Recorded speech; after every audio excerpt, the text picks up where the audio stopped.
So today I'd like to talk about this idea of a closure text or a closure letter that an ex may send to you and what it means and how you should handle them. But really, before we start talking about that, the first thing that you should do if you're new to this YouTube channel or you're even new to the idea of ex recovery and trying to get over an ex or trying to get an ex back is probably stopping everything you're doing and hop by my website, exgirlfriendrecovery.com, to take my Ex Recovery Chances quiz. Believe me when I say there's nothing worse than entering into a situation where you really have no chance of getting your ex back, trying to get them back, failing, and kind of understanding you never had to go down that path to begin with. You could have just simply worked on getting over them. Now, luckily for you, on my website at www.exgirlfriendrecovery.com, I put together a special free 2-minute quiz designed to basically tell you what kind of chance you have of getting your ex back, so you know what path you should be kind of going down. Now, all you have to do if you want to take this quiz is simply look in the description link below this YouTube video and click on it. It's that simple. All right, so let's talk about closure text messages or closure letters and what they mean. So without a doubt, one of my most proud achievements is the creation of a Facebook group for all the people who've purchased my program, both men and women. Not only does it kind of create a community where people are helping each other out, but we're able to understand a lot more about breakups than we did when I first started ex-boyfriend recovery and ex-girlfriend recovery. And it just so happens that as I was preparing for this video and trying to figure out what I was going to say, I happened across a post from a male in our private Facebook support group where his ex-girlfriend sent him essentially a closure text. And I'm going to read that text to you right now, and before you wonder, yes, I asked his permission if I could share this and make his situation the entire subject of this video, and he happily agreed. So let's hear that text message right now. His ex-girlfriend says, "I did let you go, and because I left doesn't mean there was someone else.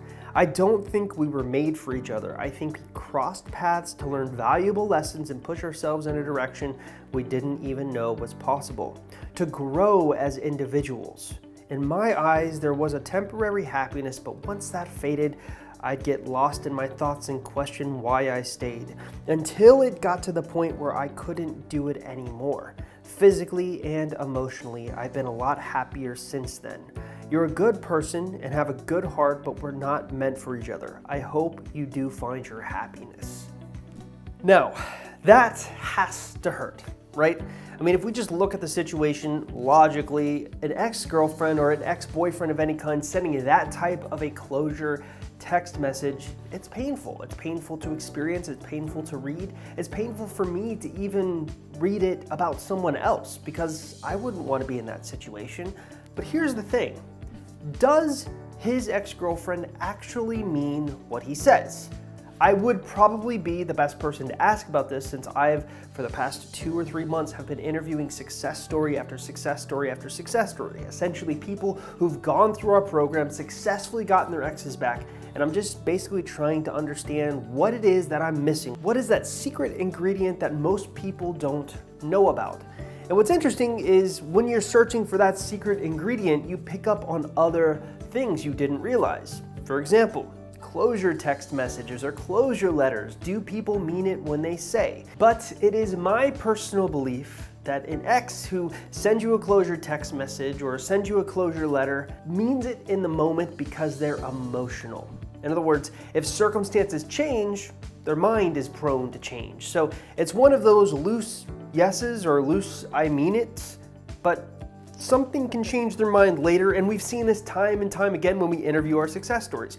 People who've had exes say, "Move on, I don't love you anymore, we're never gonna get back together."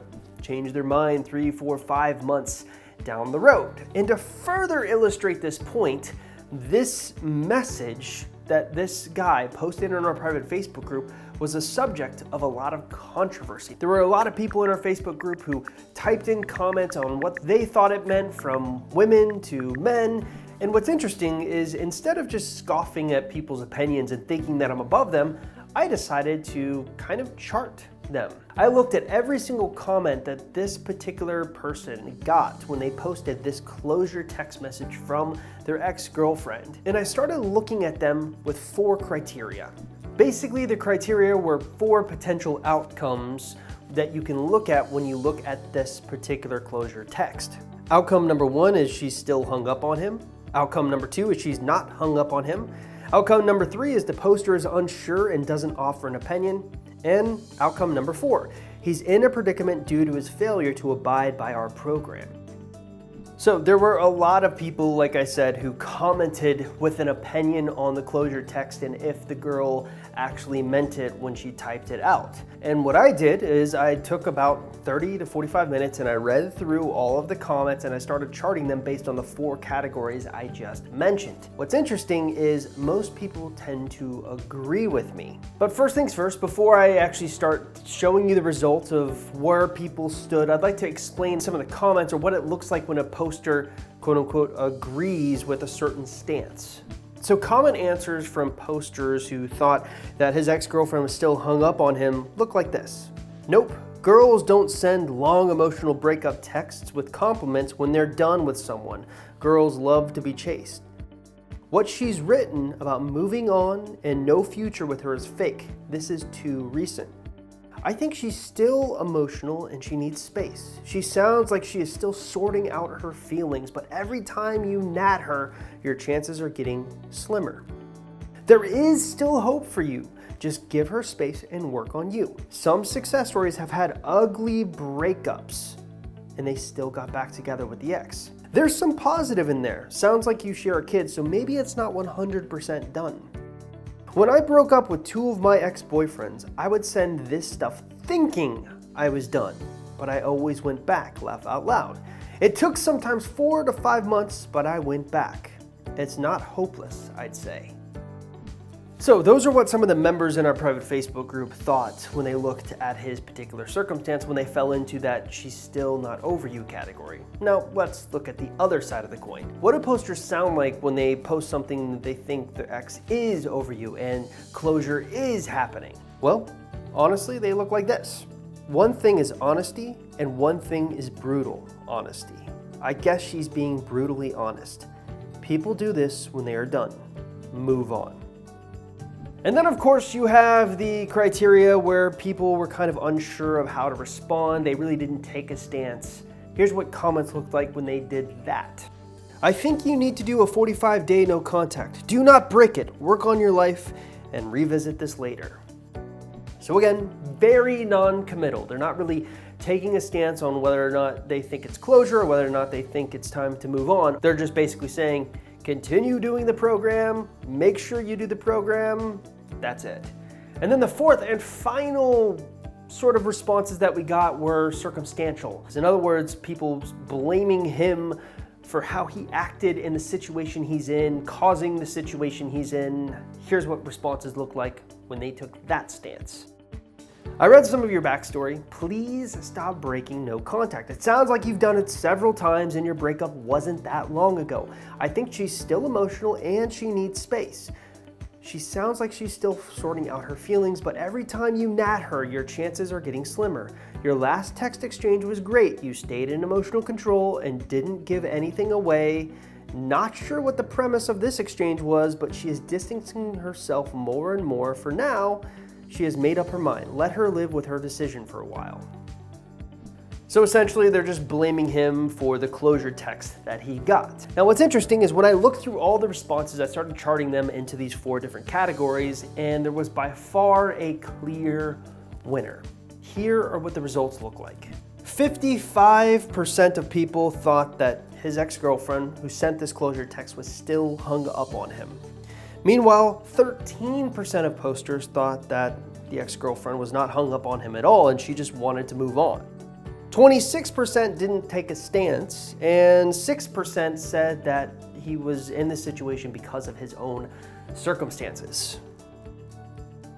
The results of this little test basically affirm my personal opinion, which is because she's emotional, she's saying these things, and if circumstances change later, she will potentially change her mind. In fact, the overwhelming majority of the responses, 55%, thought that she was still hung up on him, and around 20% or 26% were unsure. They didn't take a stance. So those people could actually think that she was still hung up on him too. So the real number is a little flighty, but I think it gives you kind of an idea that there is still hope. And what's really cool about this is, like I said, we've been doing success story interviews, a lot of them, where we sit down for like 45 minutes to an hour with our success stories and interview them to figure out what they did that worked. And this is something that I see all the time, an ex sending something closure related only to backtrack later because circumstances have changed. Now we get to the million-dollar question. How do you change those circumstances?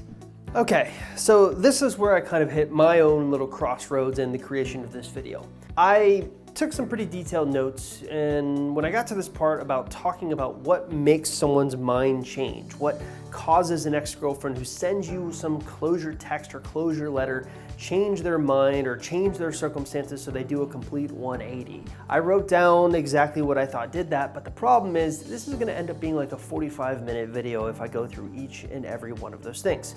So I'm going to kind of hit the speed dial up a little bit, and rather than get into the big, really elegant details of what makes someone's mind change, because that's a complicated thing, I'm just going to show you what we've found, the overall tactics that we found seem to work or seem to be present in scenarios where that happens. Here are the tactics that you need to master. And if you want advice on how to master them, not only do I have a podcast, not only do I have a website, but this YouTube channel basically talks about all of these tactics in specific videos. So it may take a little work on your part to go through the YouTube videos to figure out like how you can create this or how you can create this, but it's well worth your time and effort if you're committed to this process. So ultimately, there are 4 huge culprits I've seen throughout my years of doing this that really cause people to kind of think twice about their decision to move on or their closure texts or whatever. And those 4 concepts are basically time, essentially giving your ex enough time to kind of sort their own feelings out. The fear of missing out, which is essentially you moving on to someone else or them getting jealous of the fact that they no longer have you. Seeing you level up your life. This is essentially where you use your breakup instead of a negative experience, you turn it into a positive one by looking at all the areas of your life that you know you can improve, and then you actually go out and improve them. In other words, your ex-girlfriend sees you, or even ex-boyfriend sees you from afar and thinks, wow, they've really changed. And then finally, the hardest of them all is you actually moving on. Now, a long time ago, I talked about this concept called moving on without moving on. But the truth is that I don't think that's entirely accurate for what I'm seeing works anymore. I do believe moving on is important, but I think what's more important is mimicking a secure attachment style. Now, what does that mean?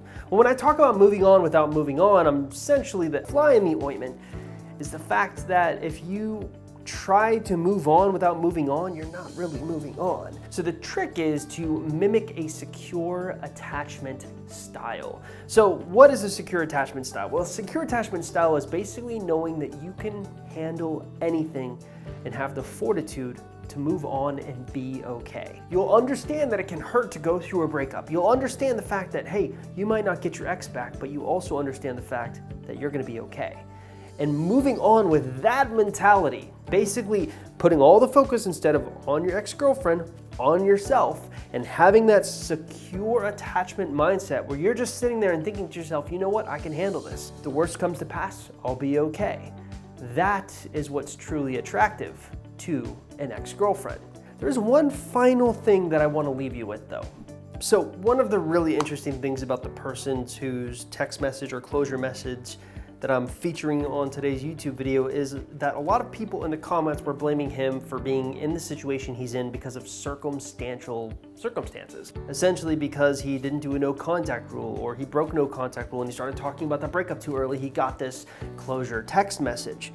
And speaking directly to him, the one thing that I would say more than anything is to adopt what I like to call the wise man's philosophy. So a few days ago, and I actually think I talked about this in one of my recent YouTube videos, but a few days ago, I was reading a lot about philosophy and I came across a really interesting philosophy about how to approach life. Now we can get into a debate about fate versus free will all the time, but I'm a pretty big believer that there is some element of choice in our lives. In other words, when we enter into a conflict, we have a choice in how we can engage going forward. Essentially, we come to a crossroads. Now, the wise man's philosophy basically says instead of just going with your emotions and just picking a path and not thinking through it, just take a step back, think through your options, think through your choices, and figure out the very best choice for you. Look at research, think through it, don't make an emotional decision, and then once you pick that choice,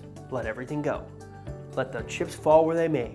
Stop worrying about if it's gonna work or not, because you know you put a lot of effort, time, and experience, or brains, into the choice, right? So you can just let it go and then just whatever. You know, if it doesn't work out, you can still feel proud of yourself because you know what? You think you did the best thing possible in the moment. And if you just approach every single choice like that, not only are you going to slowly and methodically make progress, but it will allow you not to get into these circumstantial issues where maybe you think to yourself, I need to do a no contact rule, and then you break the no contact rule 10, 15 days in, and you feel horrible about it. Well, that's because you didn't walk down the path or the choice that you actually chose. So instead, what you should do is not only implement your choice, but let go of whatever negative factors that you're bringing into it, because your mind will rebel against you. It will bring in negative aspects of what can go wrong, and you start thinking, well, it's gonna work, and then one day you think, oh my God, it's gonna fail. Instead of doing all that,